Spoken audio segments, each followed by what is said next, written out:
Bismillahirrahmanirrahim. Assalamualaikum warahmatullahi wabarakatuh.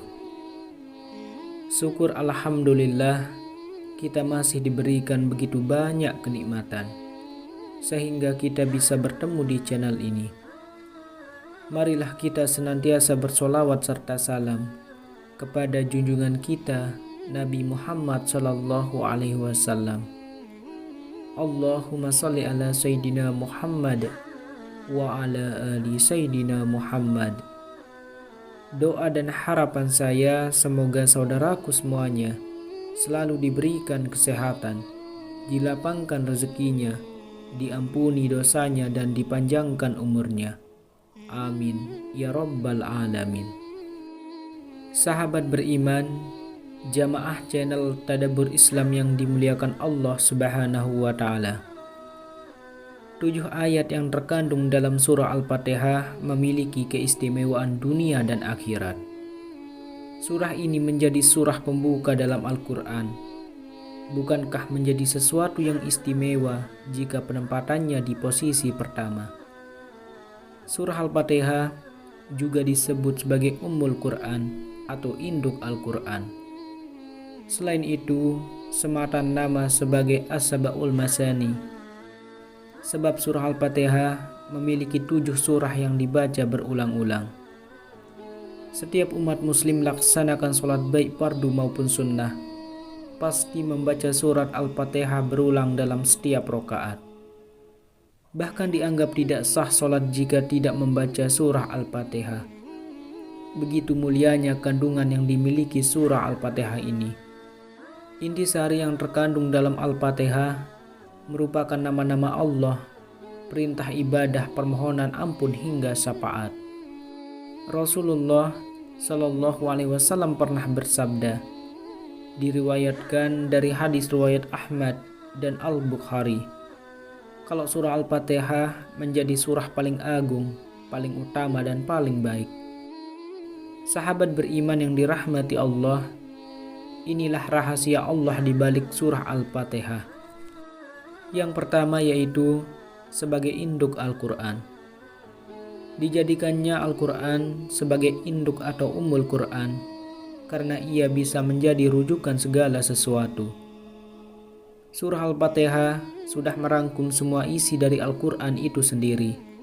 Sebabnya kita wajib membaca surah Al-Fatihah setiap sholat. Kemudian yang kedua, pilar dalam sholat. Rasulullah Shallallahu Alaihi Wasallam bersabda, barang siapa tidak melafalkan surah Al-Fatihah dalam sholatnya, maka sholatnya tidak sah. Dijadikannya surah Al-Fatihah sebagai pilar karena ia adalah bacaan wajib di dalam sholat. Kemudian yang ketiga, surah tertinggi dalam Al-Quran. Seorang sahabat Nabi pernah mendengar Rasulullah membacakan surah Al-Fatihah. Kemudian Nabi mengatakan, kalau surah Al-Fatihah merupakan surah tertinggi dalam Al-Quran dan merupakan pujian bagi Allah, Tuhan alam semesta. Kemudian yang keempat, obat penenang hati. Kita akan merasa aman jika merasa hati kita terlindungi. Surah Al-Fatihah sudah merangkum hal itu di ayat kelima. Arti ayat tersebut adalah diri kita memohon pertolongan kepada Allah untuk melindungi diri dari hati dan perbuatan maksiat dan pengetahuan yang salah. Kemudian yang kelima, cahaya dari surga. Ketika Rasulullah mendapat wahyu surah Al-Fatihah, malaikat berkata, bersukacitalah dalam 2 cahaya yang dihadirkan kepadamu yang belum pernah dibawa kepada nabi manapun sebelum engkau. Al-Fatihah dan ayat terakhir Al-Baqarah. Al-Fatihah menjadi satu-satunya surah yang hanya dimiliki umat muslim yang diturunkan langsung dari surga.